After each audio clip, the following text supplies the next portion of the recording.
اب دیکھیں وہ کہتے ہیں ہم قرآن کو مانتے ہیں، ہم حدیث کو نہیں مانتے۔ اب یہ بتائیں کہ قرآن کس نے بتایا کہ قرآن اللہ کی کتاب ہے؟ آپ نبی کریم صلی اللہ علیہ وآلہ وسلم نے فرمایا۔ ظاہر ہے آپ کا فرمان کیا ہے؟ آپ کا فرمان حدیث ہے۔ تو اب کہتے ہیں جی قرآن سے دلیل لیں، جی ہم حدیث کو نہیں مانتے۔ تو جو قرآن بھی تو اللہ کے نبی کا فرمان ہے کہ یہ اللہ کا قرآن ہے۔ اچھا، قرآن کے کاتب اور راوی کون تھے؟ قرآن مجید فرقان حمید کو کس نے کتابت کیا، کس نے لکھا؟ صحابہ کرام رضوان اللہ تعالیٰ علیہم اجمعین نے۔ اچھا، اب اس کی روایت ظاہر ہے میں نے آپ کو تدوین قرآن پڑھائی ہے دور صدیقی میں، قرآن مجید فرقان حمید کو ایک کتاب کی شکل میں جمع کیا گیا، تو اس کے روایت کرنے والے کون تھے؟ یہی صحابہ کرام رضوان اللہ تعالیٰ علیہم اجمعین تھے۔ تو حدیث کے کاتب اور راوی کون ہے؟ وہ بھی یہی صحابہ کرام رضوان اللہ تعالیٰ علیہم اجمعین ہیں۔ تو علم حدیث کا موضوع کیا ہے؟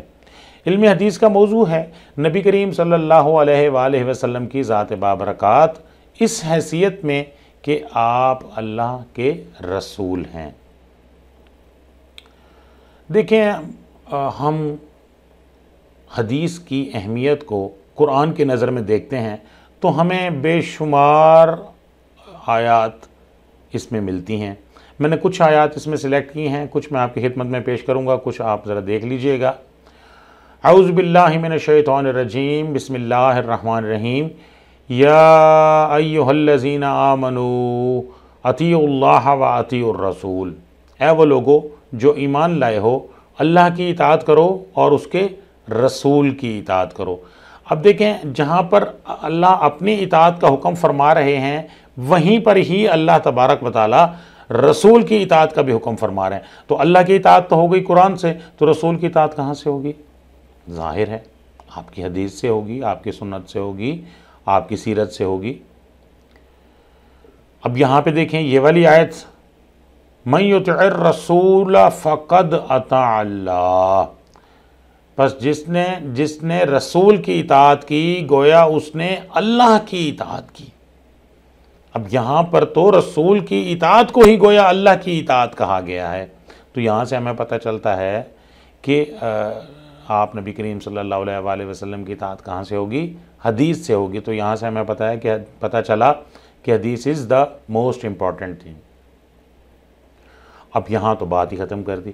اللہ تعالیٰ فرما رہے ہیں اعوذ باللہ من الشیطان الرجیم، وما ينطق عن الهوى ان هو الا وحی یوحی، کہ نبی اپنی زبان سے اس وقت تک نہیں بولتے جب تک وحی نہیں آ جاتی۔ یعنی نبی کریم صلی اللہ علیہ وآلہ وسلم سے کی زبان مبارک سے نکلا ہوا ہر لفظ، ہر حرف اللہ تبارک و تعالیٰ کی طرف سے ہے۔ لَقَدْ كَانَ لَكُمْ فِي رَسُولِ اللَّهِ أُسْوَةٌ حَسَنَةٌ، نبی کریم صلی اللہ علیہ وآلہ وسلم کی زندگی ہمارے لیے اسوہ حسنہ ہے، ایک بہترین عملی نمونہ ہے۔ تو وہ بہترین عملی نمونہ ہمیں کہاں سے پتہ چلے گا؟ جی بالکل ظاہر ہے، ہمیں حدیث سے پتہ چلے گا، ہمیں سیرت مبارکہ سے پتہ چلے گا۔ قُلْ إِن كُنتُمْ تُحِبُّونَ اللَّهَ فَاتَّبِعُونِي يُحْبِبْكُمُ اللَّهُ، اے نبی صلی اللہ علیہ وآلہ وسلم آپ ان سے فرما دیجئے اگر تم اللہ سے محبت کرتے ہو تو فَاتَّبِعُونِی، میری پیروی کرو، یُحْبِبْکُمُ اللہ، اللہ تم سے محبت کریں گے۔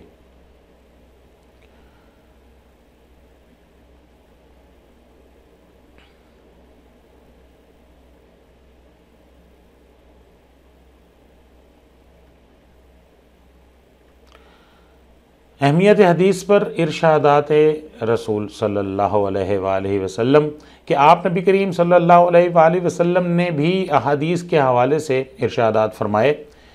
میں کچھ احادیث آپ کی خدمت میں پیش کرتا ہوں۔ آپ نبی کریم صلی اللہ علیہ وآلہ وسلم کے ارشاد پاک کا مفہوم ہے کہ اللہ تعالیٰ اس شخص کے چہرے کو رونق اور روشنی عطا فرمائے جس نے میری بات سنی اور پھر یاد رکھی، یہاں تک کہ یہ بات اس شخص تک پہنچا دی جس نے اسے نہیں سنا۔ یہ ابو داؤد کی حدیث ہے۔ تم پر لازم ہے کہ میری اور میرے ہدایت یافتہ خلفاء کی سنت پر قائم رہو اور اس پر جم جاؤ۔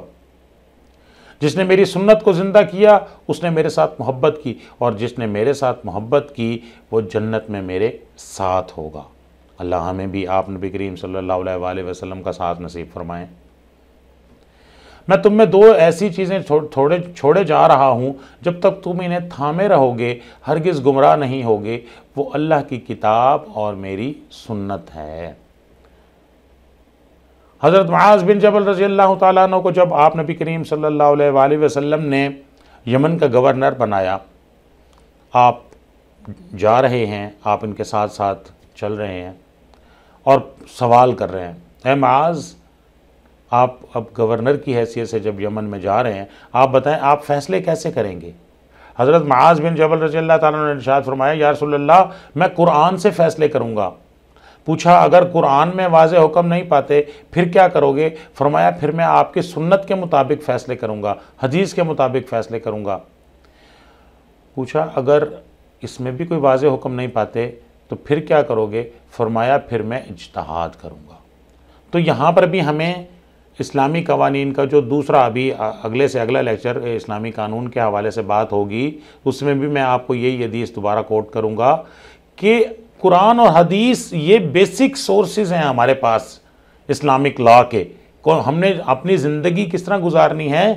ہم نے اپنی زندگی کو اللہ اور اس کے رسول صلی اللہ علیہ وآلہ وسلم کے حکم کے مطابق گزارنا ہے۔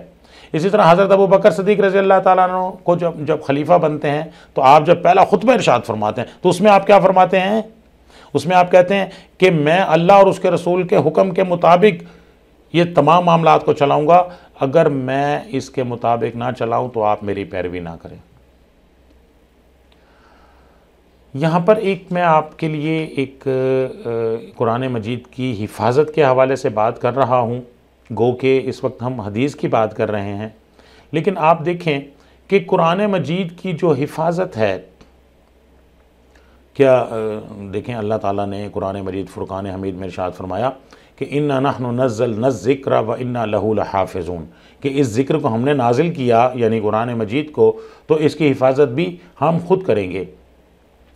اب قرآن مجید کی حفاظت کیا صرف یہی ہے کہ اس کے ٹیکسٹ کی کوئی زبر زیر پیش تبدیل نہیں کر سکتا، کوئی اس کے کوئی الفاظ تبدیل نہیں کر سکتا؟ نہیں، بلکہ اس کی حفاظت کا مفہوم بہت وسیع ہے۔ محاضرات حدیث میں ڈاکٹر محمود احمد غازی رحمۃ اللہ علیہ نے قرآن مجید کی حفاظت کے یہ 10 طریقے اپنی کتاب میں لکھے ہیں، میں نے کہا آپ کی خدمت میں پیش کروں۔ تو اس میں پہلی چیز ڈاکٹر صاحب نے لکھی ہے وہ ٹیکسٹ ہے، متن، کہ ظاہر ہے کہ اس کے متن میں کوئی تبدیلی نہیں کر سکتا، اس کے میننگ میں کوئی تبدیلی نہیں کر سکتا، اس کے مفہوم میں کوئی تبدیلی نہیں کر سکتا۔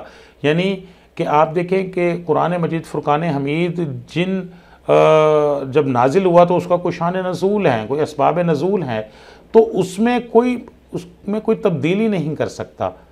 دیکھیں زبان، قرآن کی زبان کون سی ہے؟ عربی۔ آج دنیا میں کتنی زبانیں آئیں اور صفحہ ہستی سے مٹ گئیں، آج ان زبانوں کا نام و نشان تک نہیں ہے، لیکن عربی زبان اللہ تبارک و تعالیٰ نے قرآن کی زبان کو محفوظ کیا ہے کہ آج تک کتنے ممالک کی سرکاری زبان عربی ہے، اور عربی بھی وہی ہے جو آپ نبی کریم صلی اللہ علیہ وآلہ وسلم کے زمانے میں تھی۔ یعنی اگر اس زمانے کا کوئی آدمی آ جائے تو آج جب وہ جیسی عربی بولے گا تو وہ عربی سمجھ بھی آئے گی اور اس کا جواب بھی دیا جائے گا۔ اسی طرح قرآن پاک اور سنت پر اجتماعی عمل، دیکھیں ہم نماز پڑھتے ہیں، ہم روزہ رکھتے ہیں، ہم اسلامی قوانین پر عمل کرتے ہیں، اسلام کے مطابق اپنی زندگی گزارتے ہیں۔ آپ مجھے بتائیں ہم میں سے کتنے لوگ ایسے ہیں جنہوں نے نماز پڑھنے سے پہلے بخاری شریف نکالی ہو اور اس میں نماز پڑھنے کا طریقہ پڑھا اور پھر نماز پڑھنا شروع کی ہو؟ ہم بھی نماز پڑھ رہی ہیں، ہم بھی ان کے ساتھ، ظاہر ہے جب چھوٹے بچے ہیں تو آپ بھی ایسے کرتے ہوں گے، ہم نے بھی ایسے کیا ہے اور ہمارے بچے بھی ایسے کرتے ہیں کہ امی جب سجدے میں جا رہی ہیں تو جناب ہم پورے کے پورے لیٹے ہیں جب چھوٹے بچے ہیں۔ تو یہ ہم اچھا، پھر اس کے بعد مسجد میں جانا، مساجد میں جو نمازیں ہو رہی ہیں تو یہ اسی وقت سے دور رسالت سے ہو رہی ہیں اور آج تک ہو رہی ہیں، اور اسی طرح مسجدیں آباد ہیں اور قیامت تک آباد رہیں گی۔ تو یہ ایک قرآن پاک اور سنت پر ایک اجتماعی عمل، جیسے رمضان المبارک کا بابرکت مہینہ، رمضان المبارک کے بابرکت مہینے میں ہم روزے رکھتے ہیں، تو ہم میں سے کتنے لوگ ایسے ہیں جو روزہ رکھنے سے پہلے ذرا بخاری شریف ذرا مسلم شریف دیکھ لیں، حدیث کی کتابوں میں دیکھیں روزہ کیسے رکھا جاتا ہے، ذرا قرآن کو پہلے دیکھ لیں. تو یہ ہمارے ہاں ایک سارے سحری کے اوقات میں سارے جاگ رہے ہیں، سارے جناب ایک وہ ٹریڈیشن بنا ہوا ہے. ہم سارے جو یہ ایک اجتماعی عمل ہے جو شروع سے چلا آ رہا ہے اور قیامت تک اسی طرح سے چلے گا.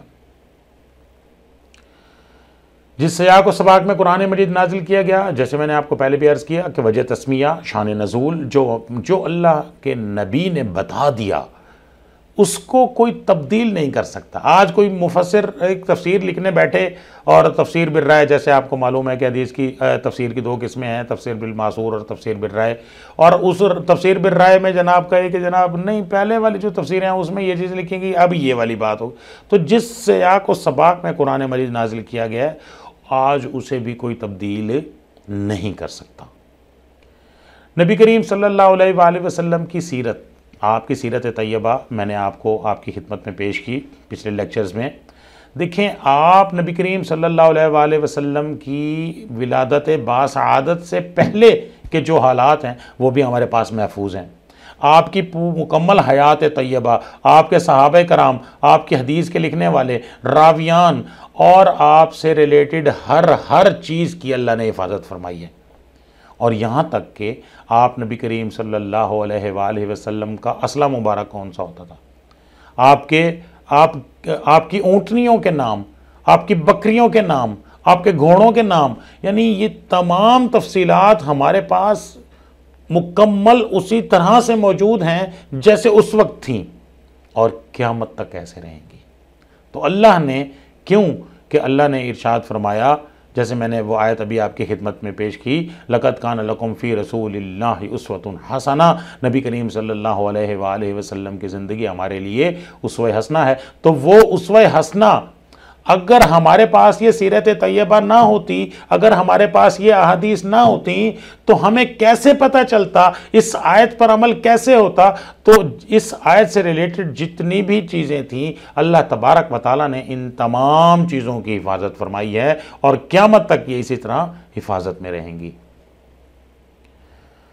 نسب نامہ، جیسے میں ابھی بات کر رہا تھا کہ آپ نبی کریم صلی اللہ علیہ وآلہ وسلم کی آمد سے پہلے کے نسب نامے، ایون کہ جانوروں کے نسب نامے موجود ہیں، وہ سارے کے سارے واقعات آج ہمارے پاس موجود ہیں. استوانہ حنانہ، میں نے آپ کو سیرت میں بتایا تھا کہ استوانہ حنانہ کسے کہتے ہیں کہ وہ درخت جو مسجد نبوی میں ریاض الجنہ میں جب آپ نبی کریم صلی اللہ علیہ وآلہ وسلم اس درخت کے ساتھ ٹیک لگا کر بیٹھتے تھے اور وہ درخت سے جب اٹھ کے آپ جانے لگے تو یہ رونے لگا، آپ نے اس کو تھپکی دی. تو یہ ایسے واقعات یہ سب کے سب ہمارے پاس محفوظ ہیں. آپ نبی کریم صلی اللہ علیہ وآلہ وسلم کی سنت، آپ کی سنت، مسواک کرنا سنت ہے، داڑھی رکھنا سنت ہے، اور جتنی بھی سنتیں ہیں آپ نبی کریم صلی اللہ علیہ وآلہ وسلم کی، پانی بیٹھ کر پینا، دائیں ہاتھ سے کھانا، تو یہ ساری جو سنتیں ہیں یہ ساری کی ساری سنتیں اب ظاہر ہے کہ جب اللہ کی اطاعت کرنی ہے اور اس کے رسول کی اطاعت کرنی ہے، جب اللہ نے قرآن میں یہ کہہ دیا تو اللہ نے اپنے نبی کی سنت کی بھی حفاظت کی ہے اور قیامت تک وہ ہمارے پاس رہے گی.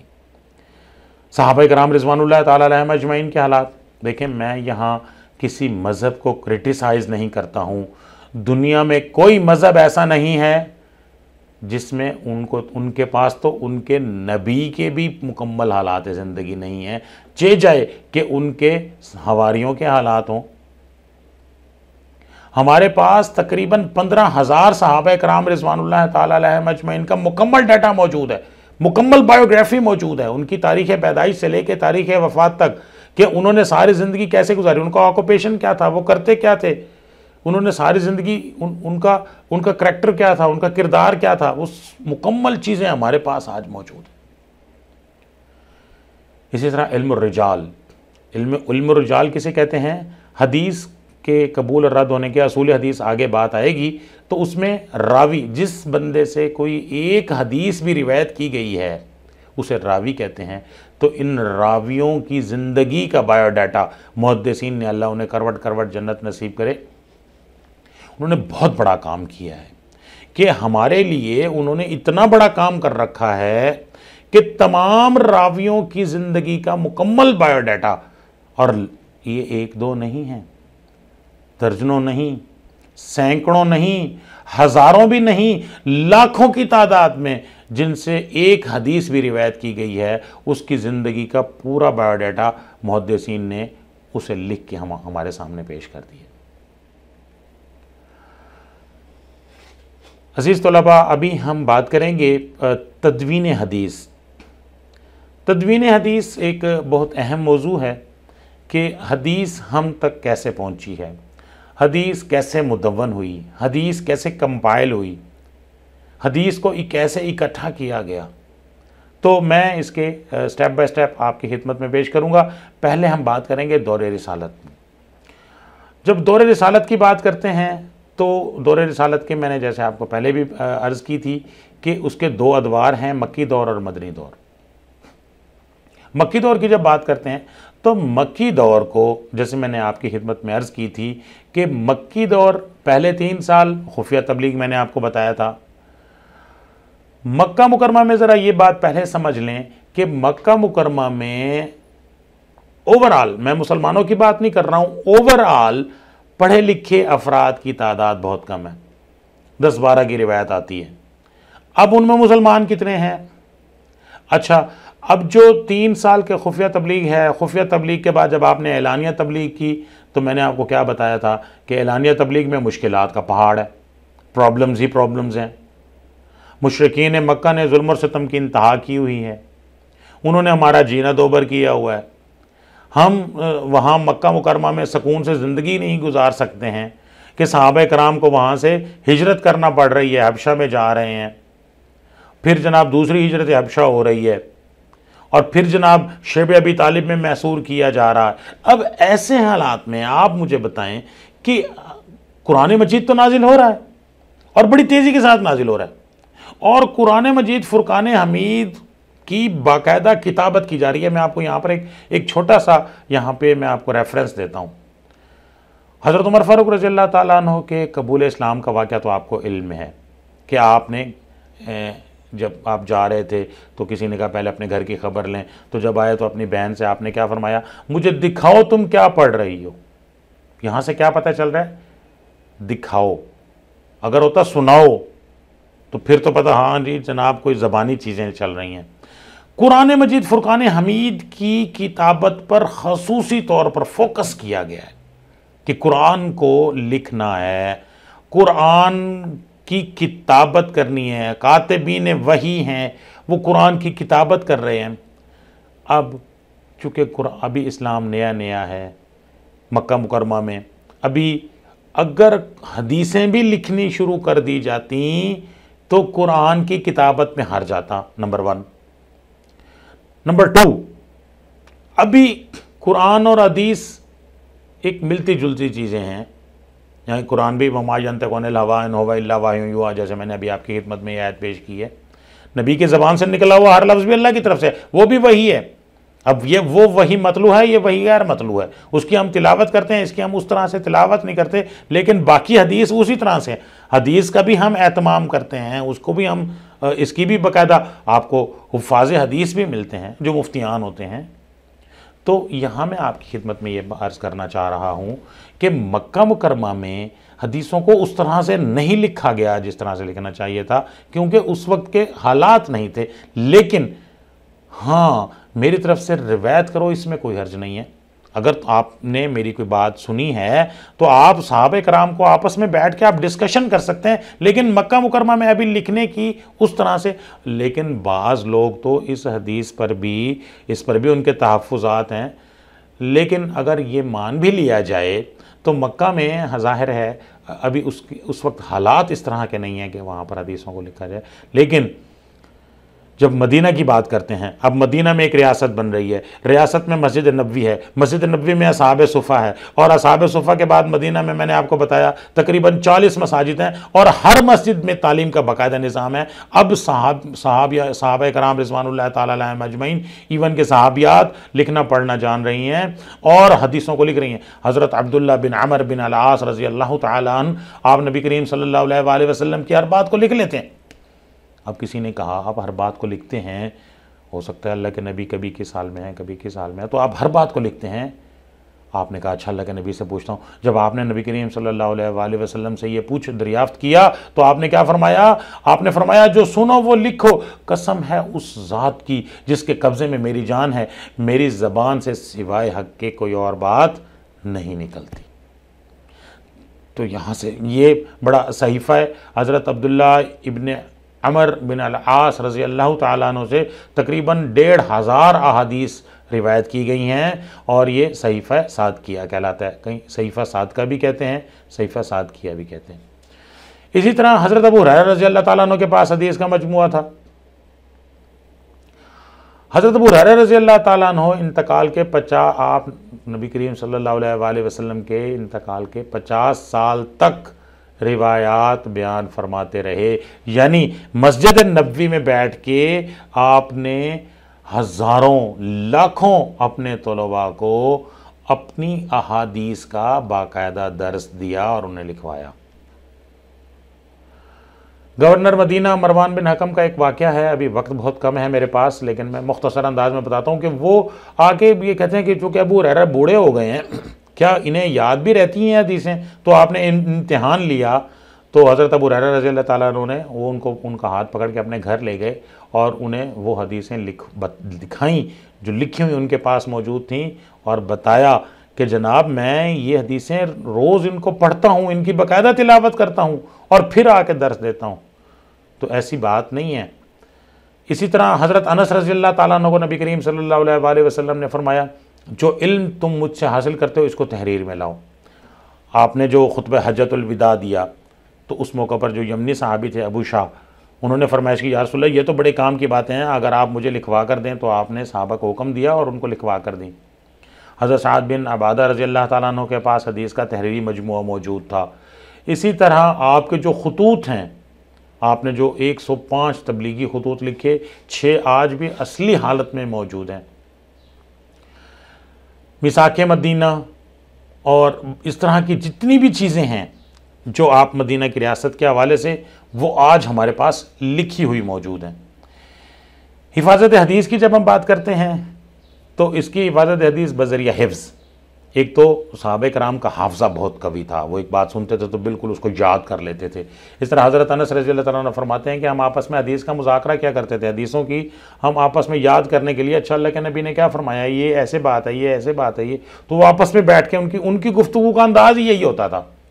تو حدیثیں ہمیں ایسے یاد ہوتی تھی جیسے ہمارے دلوں پر نقش ہو گئی ہیں۔ ایک اور چیز ہے عمل، یعنی صحابہ کرام صرف اس کو یاد نہیں کرتے تھے بلکہ وہ اس پر عمل کرتے تھے پریکٹیکلی۔ ہر حدیث، اچھا حدیث ہے اس پر اللہ کے یہ کیسے کرنا ہے، تو مولانا تقی عثمانی اس پر لکھتے ہیں کہ ہر صحابی احادیث کا جیتا جاگتا نمونہ تھا، یعنی ظاہر ہے صحابہ کرام رضوان اللہ تعالیٰ علیہم اجمعین کی زندگی جو ہے وہ آپ نبی کریم صلی اللہ علیہ وآلہ وسلم کے اسوہ حسنہ کے مطابق ہے۔ امام مالک رحمۃ اللہ علیہ جیسے تعامل مدینہ کی بات کرتے ہیں۔ حفاظت حدیث بذریعہ کتابت، تو یہ صحابہ کرام رضوان اللہ تعالیٰ علیہم اجمعین نے جو صحیفے لکھے وہ ابھی آپ کے سامنے ہیں۔ جب ہم صحابہ کرام کی بات کرتے ہیں کہ تدوین حدیث صحابہ کرام کے دور میں، اب صحابہ کرام نے احادیث کو لکھا باقاعدہ۔ حضرت عمر کے پاس نے تابعی کو بعض سنتیں لکھ کر دیں، حضرت علی کے پاس صحیفہ موجود تھا، حضرت عبداللہ بن ابی رضی اللہ تعالیٰ عنہ کے پاس صحیفہ موجود تھا، ابو موسیٰ اشعری کے پاس موجود تھا، حضرت جابر بن عبداللہ انصاری کے پاس موجود تھا۔ دیکھیں میں یہاں پہ آپ کو ایک مختصر بات کرتا ہوں، صحابہ کرام رضوان اللہ تعالیٰ علیہم اجمعین کے پاس جو صحیفے ہیں لکھے ہوئے موجود ہیں۔ اب صحابہ سارے مدینہ میں تو نہیں ہیں، آپ دیکھتے ہیں صحابہ نے ہجرت کی ہے، کوئی کوفہ میں ہے، کوئی بصرہ میں ہے، کوئی شام میں ہے، کوئی دمشق میں ہے، کوئی کہاں ہے، کوئی کہاں ہے، کوئی کہاں ہے۔ حضرت ابو ایوب انصاری رضی اللہ تعالیٰ عنہ دیکھیں کہاں ترکی اور کہاں مدینہ۔ تو صحابہ کرام رضوان اللہ تعالیٰ علیہم اجمعین جہاں جہاں گئے، ظاہر ہے وہ اپنے اپنے صحیفے اپنے ساتھ لے کر گئے، اور یہ صحیفے، ان میں سے کچھ صحیفے استنبول کے کتب خانہ سعد پاشا میں موجود ہیں، اور حمام بن منبہ یہ حضرت ابو ہریرہ رضی اللہ تعالیٰ عنہ کے شاگرد ہیں، تو ان کا جو صحیفہ ہے یہ بھی استنبول میں موجود ہے۔ جب ہم بات کرتے ہیں تابعین کے دور کی،